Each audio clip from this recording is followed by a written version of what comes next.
Olá pessoal, dessa videoaula vamos falar do Teorema de Abel, que é essencialmente o teorema que é muito usado para achar as fórmulas, vamos dizer, elegantes, bonitas, que a gente muitas vezes vê na internet, vê em vários lugares, mas precisa desse teorema para justificar formalmente, porque isso aqui é um teorema muito específico e é um teorema até bem difícil de provar. Tudo que tem a ver com resultado com funções, continuidade, normalmente é complicado.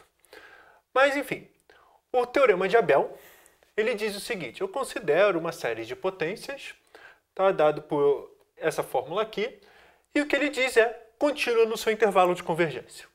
Simplesmente isso, e acabou. Ou seja, toda função desse tipo é contínua em todos os pontos do seu domínio.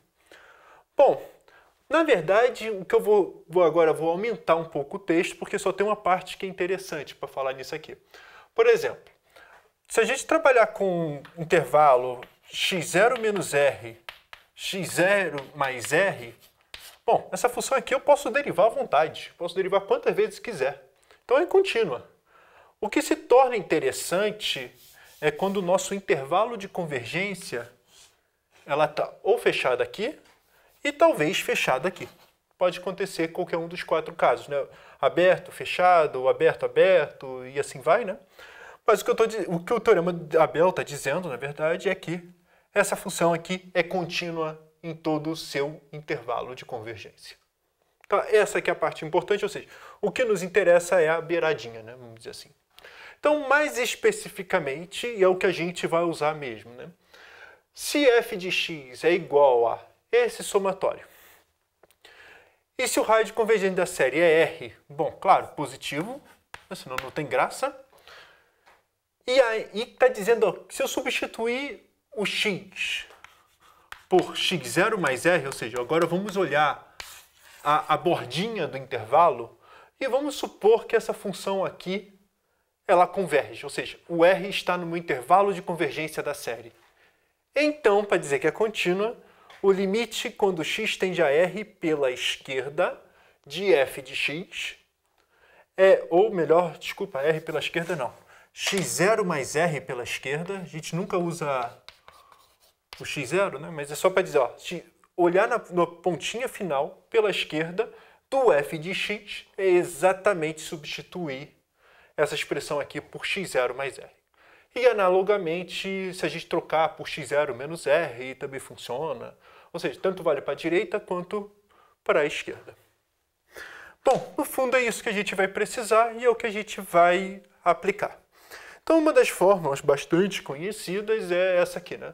ln de 2 é igual a 1 menos 1 meio mais 1 terço menos 1 quarto e assim vai alternando a série. Como que a gente prova isso? Bom, quando a gente olha um ln de 2, a gente tem que pensar o contrário. Na verdade, a gente tem que pensar, como que eu vou dizer, é encarar essa função aqui. Eu vou explicar agora de trás para frente como que eu atacaria. Porque muitas vezes em exercício, ó, encontre o resultado final dessa série aqui. Então, olha o que a gente vai fazer. Eu vou substituir isso aqui por x, menos x sobre 2, mais x sobre 3, menos x ao quadrado sobre 2, x ao cubo sobre 3, x à quarta, colocar uma série de potências, mais x à quinta sobre 5, e assim sucessivamente. Vamos chamar essa função aqui de f de x. Do f de x, a gente agora, se a gente percebe que se deriva, x à quarta sobre 4, desculpa. Agora perceba que se a gente derivar, então todos os termos que estão aqui embaixo somem. Então o que nós temos? f' de x é igual a 1 menos x mais x ao quadrado menos x ao cubo mais x à quarta menos x à quinta e assim sucessivamente. Bom, a gente vê que isso aqui é uma progressão geométrica de primeiro termo 1 e razão menos x. Então é exatamente 1 dividido por 1 mais x. Então se f' de x é igual a isso, então o que nós temos é que f de x, no fundo, ele vai ter que ser a integral disso. A integral disso, a gente já fez essa aula uma vez, mas a gente pensou ao contrário. Então, o que a gente fez foi, chegou dessa série, a gente chegou até aqui. Antes a gente tinha falado numa outra aula, a primeira, qual é a série de potências relacionada a ln de 1 mais x, que a gente deriva e fazia o reverso. Mas, enfim, dá para chegar tanto para ir quanto para voltar, isso que é muito importante. A série de potências é bem robusta, dá para brincar com ela. Mas enfim, então a gente sabe que f de x só pode ser isso, por causa que f de 0 é igual a 0, tem um monte de expressão aqui dentro, né? Mas o interessante que é o seguinte, o raio de convergência disso aqui é menos 1. Desculpa, o raio de convergência, deixa eu ver aqui, o raio de convergência disso aqui, ou o intervalo de convergência é menos 1, 1. Só que, se vocês pensarem aqui um pouquinho em cima, o raio de convergência, eu vou colocar menos 1, 1 fechado. Então, eu vou escrever isso aqui tudo. O que eu estou dizendo para vocês é que ln de 1 mais x, ele vai ser igual ao somatório de n igual a 0 até infinito, de quem? De menos 1 elevado a n vezes x elevado a n dividido por n. Deixa eu ver se está certo isso. Deixa eu ver aqui, ele começa por n igual a 1.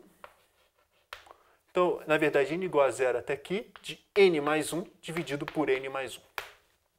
Tá? Então, olha, se a gente fizer toda a expressão, bem, vamos fazer aqui todo o jogo só para vocês verem.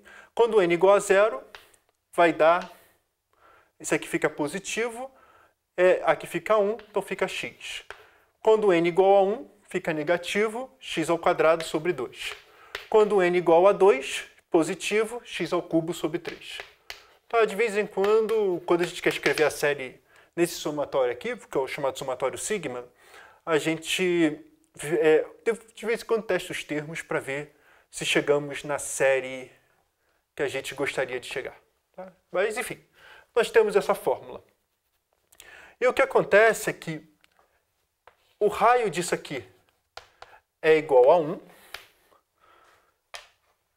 O intervalo de convergência da série, a gente já fez esse exercício, mas a gente faz de novo, não tem problema.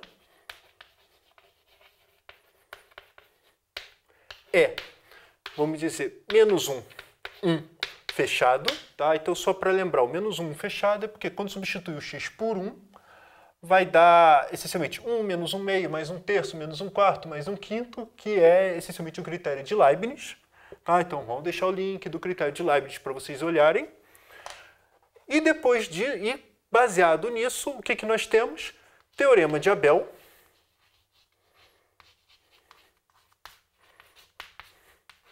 Que é o que a gente vai usar, que é o seguinte, ln de 2 é igual ao limite, quando x tende a 1 pela esquerda de ln de 1 mais x, e isso aqui vai ser igual ao somatório de n igual a 0 até infinito de menos 1 elevado a n dividido por n mais 1. Então, o que eu fiz foi substituir o x por 1. Bom, e isso aqui, vamos dizer, acabou o problema. Tá, vai dar 1 menos 1 meio, mais 1 terço, menos 1 quarto, é tudo que a gente queria fazer aqui, substituir o x por 1, que foi isso que a gente queria provar. Tá, então, houve um excesso de escrita? Houve, tá, mas o objetivo são várias. Primeiro, como fazer de trás para frente, quando aparece um somatório desse estilo aqui, falar quanto dá esse somatório? Faz esse processo, acho que sempre ajuda. E eu vou deixar como exercício para vocês, é essencialmente o mesmo argumento, agora para o arquitangente de x, mas é provar que π sobre 4 é igual a 1 menos 1 terço, mais 1 quinto, menos 1 sétimo e assim sucessivamente. Mas, enfim, essa é a ideia e é isso que eu queria falar para vocês. Então, só um adendo último importante. Quando eu escrevi aqui rápido, menos 1, 1 fechado, mas normalmente uma questão de prova, tudo tem direito, justifique com detalhe o critério de Leibniz. Tá? A gente muitas vezes esquece, mas tem um vídeo aula para falar como justificar isso. Tá? Mas, enfim, o objetivo era explicar a importância do Teorema de Abel.